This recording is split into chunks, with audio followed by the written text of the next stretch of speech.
The first thing the woman did after being reborn was to mock Consort Zhao, intentionally provoking her. Consort Zhao, as expected, flew into a rage. She ordered the to splash dirty water on the woman's face and pressed her head into a water vat, trying to drown her. At the critical moment, the emperor happened to pass by. Seeing this, he immediately confined Consort Zhao. When the emperor saw the woman, he was instantly attracted to her and had her summoned to his bed that night. Little did anyone know, this was the first step of the woman's plan to compete for the emperor's favor. In her previous life, the woman's parents were killed by Consort Gui. On the day Consort Gui was crowned empress, the woman attempted to assassinate her but failed and was caught on the spot. Unwilling to accept her fate, she cursed Consort Gui for repaying kindness with ingratitude. Back when Consort Gui was exiled and in trouble, the woman's parents, seeing she was weak, had taken her in at the music bureau. Later, when the emperor welcomed Consort Gui back to the palace, she feared the exile would damage her reputation, so she killed the woman's entire family without a trace of guilt. The woman was executed by Consort Gui using the burning torture. On the verge of death, the supervisor of the divine machine camp passed by. He took off his large coat and covered her with it, hoping she would be reborn into a good family in her next life and never be a palace maid again. Unexpectedly, the next second, the woman opened her eyes again and found herself back on the day she entered the palace as a maid.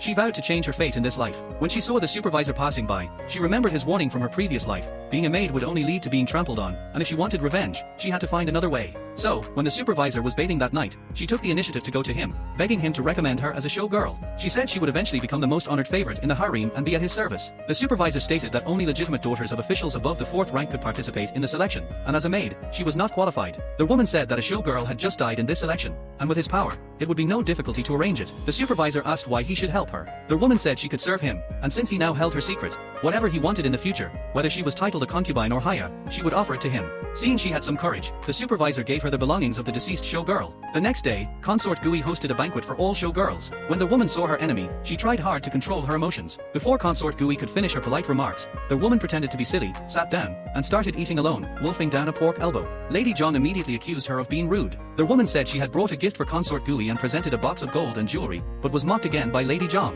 Lady Zhang then gave her own gift, a 1,000-year-old ginseng, to Consort Gui. Just as she was about to leave, she was stopped by Consort Gui's head nun, who ordered her to be taken to the torture chamber. When serving the emperor, the woman deliberately wore a bright red dress. She knew the emperor was tired of the elegant clothes worn by other concubines, and this vivid color would surely arouse his interest. As expected, the emperor had never seen a concubine wear such bright clothes, found her very unique, and lost no time in favoring her. The next day, the woman was promoted in rank.